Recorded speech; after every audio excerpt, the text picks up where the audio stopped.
Vous avez déjà vu des publicités à la télévision avec des gens qui font le ménage chez eux, tout heureux avec le nouveau produit de nettoyage. Comme quelqu'un a dit, j'aimerais savoir quels médicaments ils prennent eux autres. Vivre heureux, c'est un choix. Et je veux vous aider à vivre des émotions positives. C'est un choix de connaître une humeur plus positive dans le présent et une perspective plus optimiste pour le futur. Et c'est un état d'âme. Ce n'est pas quelque chose qu'on vit temporairement, mais règle générale de notre vie, on est heureux, peu importe les circonstances, même si quelque chose me rend malheureux pour un moment. Il y a cet auteur qui a écrit un des livres les plus connus du 20e siècle, Dale Carnegie, a dit ceci: « Le bonheur ne dépend d'aucun élément extérieur, il est gouverné par notre état d'âme. » Donc, toi seul, tu es responsable de ta bonne humeur. Et aujourd'hui, je veux regarder un sujet tellement important si on veut vivre heureux. On peut vivre heureux quand on veille sur nos pensées. Quel est l'objet de nos pensées, l'objet de nos méditations? On met le focus sur quoi dans notre journée? Comme il est écrit dans les Proverbes, celui qui réfléchit sur les choses trouve le bonheur, et celui qui fait confiance au Seigneur est heureux. Dans le Nouveau Testament, il y a ce passage sublime de l'apôtre Paul qui dit: « Au reste, frères, que tout ce qui est vrai, tout ce qui est honorable, tout ce qui est juste, tout ce qui est pur, tout ce qui est aimable, tout ce qui mérite l'approbation, ce qui est vertueux et digne de louange, soit l'objet de vos pensées. » Des fois, il y a un plat de Tupperware qui peut être au fond du frigo et on va aller le chercher et c'est des restes d'un repas et on va l'ouvrir. Je ne me souviens pas depuis combien de temps ce plat est là. Mais il y a un petit examen qu'on doit faire. Hein? Il y a un examen de la vue. Si c'est rendu vert et bleu, c'est peut-être pas bon. Il y a l'examen de la senteur et il y a l'examen du goût. Savoir si c'est bon pour nous. Et nos pensées, on doit passer nos pensées par le filtre de quelque chose qui nous montre est-ce que c'est bon ou non. Car plus on pense à de bonnes choses, plus on devient heureux. Il est écrit, car un homme est tel que les pensées de son âme. Et si on va connaître le bonheur relié à nos pensées, mais on doit d'abord être vigilant. La vigilance est nécessaire. Comme le dit le dicton, chacun est maître chez soi, mais si c'est vrai, sois maître alors. Protège ta propriété. Si le bonheur dépend de comment on pense, il faut être vigilant. Un des empereurs romains, Marc Aurèle ou Marcus Aurelius, il était appelé le roi philosophe, aussi appelé le dernier des bons empereurs. Et il a dit ceci: « Votre bonheur dépend de la qualité de vos pensées. Ainsi, veillez sur elles et prenez garde à n'entretenir aucune notion impropre à la vertu et à la raison. » C'est Jésus qui a dit: « Le voleur ne vient que pour dérober, égorger et détruire. » Il ne vient pas pour d'autres raisons. Un voleur ne vient pas chez vous pour te saluer, pour t'aider avec ton jardinage. Il vient avec une seule raison: te voler. Est-ce que tu t'es déjà fait voler? Ça nous est arrivé à 2 reprises quelqu'un est venu cambrioler chez nous dans la maison et a volé des choses à deux reprises différentes. Quand on se fait voler, c'est dérangeant. Hein? Les biens sont volés, c'est comme ton intimité vient d'être violée, ta vie privée est violée. Et donc, le bonheur est quelque chose qui peut être volé aussi. Il y a des voleurs de bonheur qui rôdent. Quand il y a une vague de crimes dans un quartier, de vol par effraction, la police va nous aviser et on est appelé à la vigilance. Mais des voleurs de bonheur rôdent autour. L'amertume qui vient par un manque de pardon, la honte, la culpabilité, mais l'anxiété aussi, les doutes. On sécurise nos maisons contre des voleurs pour que les gens ne dérobent pas ce qui est à nous, mais il faut sécuriser nos cœurs parce que le bonheur peut être volé. Et de nos jours, on est très préoccupé par le vol d'identité, n'est-ce pas? Avec raison. Mais il faut être vigilant et il faut se préoccuper de notre état d'âme et du bonheur que Dieu veut nous donner. Donnez un exemple. Est-ce que tu es heureux quand tu boudes? Tu n'es pas content puis tu boudes ton épouse, tu boudes ton époux, peut-être tu boudes Dieu. Est-ce que tu te sens vraiment heureux et épanoui? Quand tu doutes Dieu, es-tu heureux? Est-ce que tu te sens heureux et épanoui? Non. Comme quelqu'un a dit, le bonheur, c'est de se défaire de l'idée préconçue de ce que ta vie devrait être. Michael Strahan, qui est un ancien joueur étoile de football américain et qui détient le record de la NFL pour le plus grand nombre de plaqués du corps. Il pratiquait ce sport, le football, qui est si violent que les joueurs doivent porter un équipement de protection de la tête aux pieds. Et il est devenu, Michael Strahan, maintenant un personnage à la télévision américaine, plusieurs émissions, et il dit ceci: dorénavant, l'équipement de protection que je porte est plus mental que matériel. J'emploie des ajustements en attitude, qui vient en ligne avec ce qui est écrit dans les Proverbes. Par-dessus tout, veille soigneusement sur ton cœur, car il est la source de tout ce qui fait la vie. Quand on parle de protéger notre pensée, garder notre cœur, c'est tellement important, mais ça nous permet d'aller encore plus loin également. On peut aller au-delà d'une simple protection de nos pensées. On peut aussi renouveler et en être transformé par nos pensées. Voici un verset important qui vient de la lettre de Paul aux Romains. Il dit ceci: « Ne vous conformez pas au siècle présent, mais soyez transformés par le renouvellement de l'entendement, afin que vous discerniez quelle est la volonté de Dieu, ce qui est bon et agréable et parfait. » Donc, dans ce verset, Paul utilise le mot « transformer ». Soyez transformés par le renouvellement de notre entendement.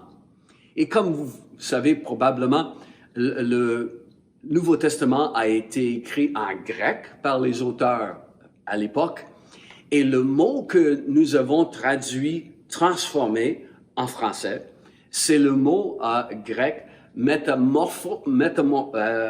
c'est difficile à dire en grec.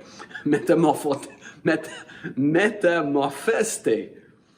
Et c'est le même mot qui est employé dans le passage dans les évangiles où Jésus est transfiguré sur la montagne. Vous vous souvenez de l'histoire et tout son être devient plus brillant que le soleil.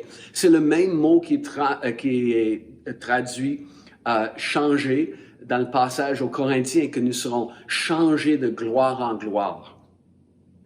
Métamorphosté. Peut-être un peu mieux cette fois-là. Et qui ne se souvient pas de nos cours en biologie, secondaire 4 ou 3, où on a étudié le phénomène de la métamorphose. Et la métamorphose, on l'a regardé alors que la chenille devient papillon. Donc, c'est dans ce sens-là que l'apôtre Paul nous dit qu'on peut être transformé, une transformation qui arrive au-dedans de nous lorsqu'on veille sur nos pensées et on focalise nos pensées sur des bonnes choses. Tout dépend de l'objet de nos pensées, de l'objet de nos méditations. Donc, il dit ailleurs que tout ce qui est vrai, tout ce qui est honorable, tout ce qui est juste, tout ce qui est pur, tout ce qui est aimable, tout ce qui mérite l'approbation, ce qui est vertueux et digne de louange, hein, que ça soit l'objet de nos pensées, comme on a déjà vu. Voyez-vous, lorsqu'on regarde les nouvelles, je peux être au courant des choses qui se passent dans ce monde. Et les nouvelles qui sont médiatisées sont souvent biaisées et souvent il y a une fonction dans les nouvelles de nous mettre au courant des choses épeurantes, des choses désastreuses, des choses terribles. Je peux être au courant de ce qui se passe dans le monde, je peux regarder les nouvelles, mais elles ne sont pas l'objet de mes pensées, ne sont pas l'objet de mes méditations. Et dans ce monde, souvent la façon que les gens voient la vie est contre la façon que Dieu voit la vie. Ce qui doit apporter le bonheur selon la philosophie de ce monde n'est pas forcément ce qui va apporter le bonheur selon la sagesse de Dieu. Car la pensée de Dieu vient heurter dans une collision violente la pensée de ce monde. Si tu permets à ton entendement de vivre immergé dans des impuretés, dans des polluants moraux, tu auras de la difficulté à vivre le bonheur que Dieu promet. Si tu es immergé dans la vengeance, dans l'amertume, la convoitise, voyez-vous, le voleur vient par des pensées polluantes. Et si tu te laisses t'embourber dans des choses qui sont contraires au bon sens, qui sont contraires à la vie de Dieu, c'est comme te tremper dans une mare toxique. Et imagine quelque chose comme tomber dans une fosse septique ouverte. Juste la pensée de ça, hein? On est, wow, ce serait horrible, n'est-ce pas? Heureusement, on peut se laver de ces choses terribles qui nous collent dans ce monde. Même il y a ce verset dans le dernier livre de la Bible qui dit « Heureux ceux qui lavent leurs vêtements afin d'avoir droit à l'arbre de la vie. » Il y a un arbre de la vie. On peut avoir accès à la vie. Donc, comme paraphrase, on pourrait dire « Heureux celui qui fait son lavage. » Le voleur vient par des pensées qui sont contraires aux vérités de Dieu. Soit des doutes, l'envie, des convoitises, il va voler ton bonheur. Mais ce n'est pas seulement d'éviter certaines choses, comme je viens de dire, mais c'est se protéger contre certaines choses. C'est aussi focaliser sur de meilleures choses. Exemple, quand je prends du temps pour méditer sur les bonnes choses dans ma vie, de savoir que j'ai une valeur inestimable aux yeux de Dieu, de savoir que je suis la prunelle de son œil, que je suis son fils préféré, de savoir que je vais vivre pour l'éternité parce que j'ai reçu ce cadeau de la vie éternelle que Dieu m'offre, de savoir que Jésus m'aime tellement qui était prêt à aller à la croix pour moi, pour que moi je puisse éviter la mort éternelle et vivre pour l'éternité. Il a restauré ma relation avec Dieu comme un père par tout ce qu'il a fait. Voilà des pensées qui sont un bon départ dans mes réflexions personnelles. Quand je prends du temps à penser combien mon Dieu, il est grand, il est magnifique, il est sage, il est intelligent et il est pour moi. Il est de mon côté. Il est dans mon coin. Quand je pense à ces choses, même au sein des situations difficiles, des circonstances adverses, quand cela demeure le focus de mes pensées, ça produit le bonheur en nous. Et plus on pense à de bonnes choses, plus on devient telles les pensées de notre âme. Il est écrit, car un homme est tel que sont les pensées de son âme. Ça vous est déjà arrivé de travailler sur quelque chose, peut-être tu peinturais, peut-être tu posais des tuiles céramiques, peu importe ce que tu faisais, tu l'as fait pendant des heures dans une journée, et lorsque tu poses ta tête sur l'oreiller, tu fermes tes yeux, qu'est-ce qui arrive? Hein? Souvent, on voit un peu l'image de ce mur qu'on est en train de peinturer ou les tuiles qu'on est en train de poser. C'est comme l'image nous a pas quittés, c'est sous nos yeux et ça demeurait dans notre subconscient. Il y a un terme pour ça. Dans le monde scientifique, on appelle ça l'effet Tetris. Vous avez peut-être déjà joué à Tetris, n'est-ce pas, ce jeu vidéo sur ordinateur souvent qu'on trouve où il y a des formes qui tombent, un peu comme des tuiles qui nous tombent sur la tête, mais des formes qui tombent du ciel et on doit les aligner pour compléter des lignes. Et quand la ligne disparaît, bon, mais ça nous donne des points. Et à un moment donné, les formes commencent à tomber plus vite. Il faut les manipuler, les manœuvrer. Et l'effet Tetris a connu son nom à cause de plusieurs études scientifiques qui ont été réalisées auprès de gens à qui on a demandé de jouer au Tetris pendant plusieurs heures. Et après quelques jours de cet exercice, les joueurs de Tetris voyaient des formes, des blocs Tetris un peu partout. Il y en a un qui expliquait qu'il passait dans l'allée à l'épicerie et il voyait des boîtes de céréales et des différentes boîtes et emballages de produits. Et c'est comme s'il voulait les tourner, il voulait que ça remplisse la rangée mieux. Quelqu'un descendait dans une rue en plein centre-ville, voyait les gratte-ciels et les bâtiments, puis il voyait si je pouvais tourner ce bâtiment-là, ça pouvait remplir la rue parfaitement là-bas. Et c'est comme si nos pensées sont superposées sur notre activité. Et on appelle ça l'effet Tetris. C'est quand on donne une attention à une activité, cette dernière commence à modifier notre pensée, à modifier même nos images mentales. Et on le voit dans nos rêves, on le voit dans notre soupe, on le voit partout. C'est parce qu'il y a des voies neuronales qui sont créées, qui sont ouvertes à travers le focus qu'on a donné à quelque chose de particulier. Donc, de remplir notre cœur de croyances selon Dieu par rapport à nous-mêmes, de focaliser là-dessus, plus on concentre sur les vérités de Dieu, plus ces vérités seront superposées sur tout ce qu'on vit. Le changement de notre cerveau, le changement de notre entendement, autrefois jugé impossible, est maintenant un fait indéniable.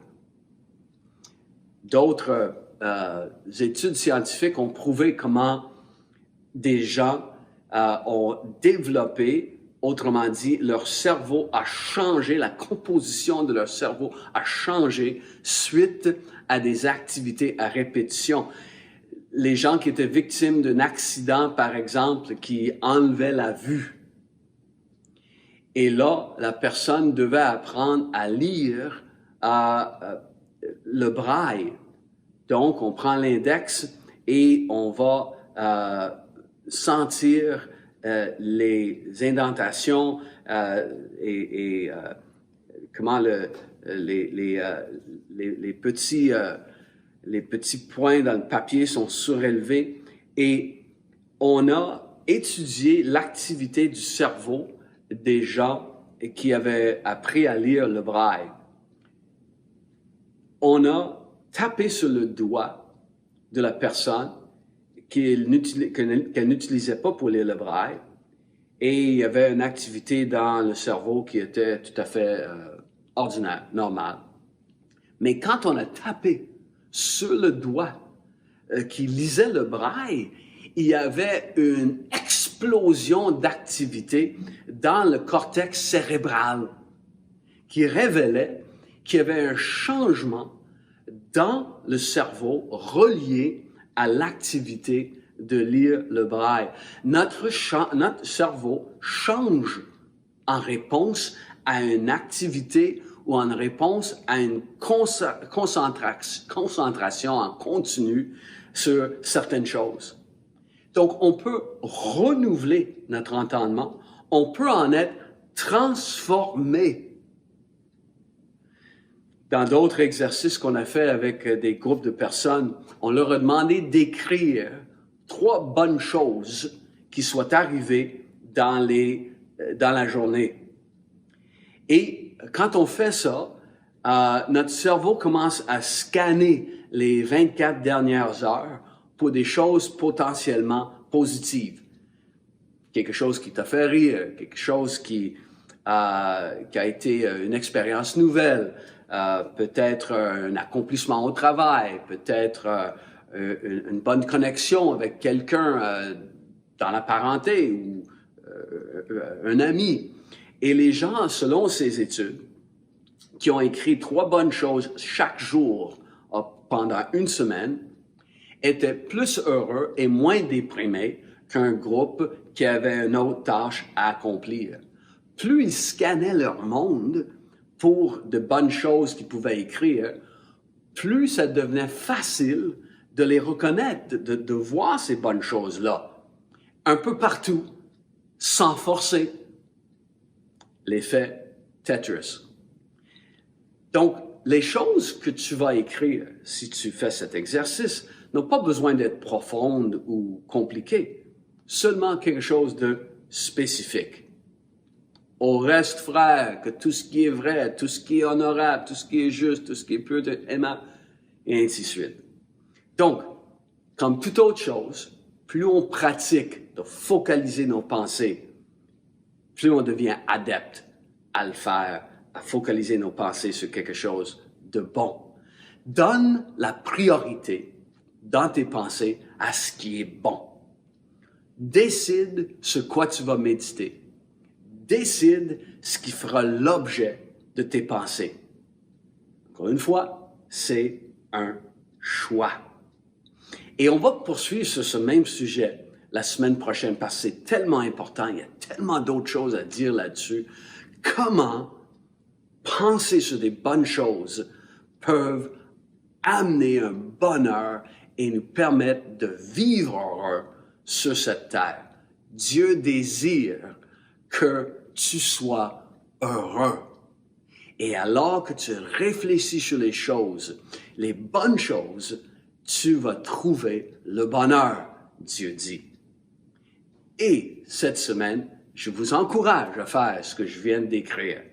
Je viens de vous décrire, écrire 3 bonnes choses qui soient arrivées dans la journée. C'est l'exercice pour la semaine. Essayez de le faire à tous les jours. Prenez le temps, à la fin de la journée, OK, je vais juste écrire en quelques mots 3 bonnes choses qui me soient arrivées aujourd'hui. Et vous allez voir, l'objet de vos pensées va renouveler votre entendement et transformer votre cœur. Que Dieu vous bénisse avec ça. Et si ce n'est pas quelque chose qui est déjà fait, mais je vous encourage à recevoir Jésus-Christ dans votre vie comme votre sauveur. Juste prier simplement, Jésus, j'ouvre mon cœur à toi. Je veux que tu viennes dans ma vie, que tu sois mon sauveur et le Seigneur de ma vie. Car mon bonheur dépend de ta présence dans ma vie.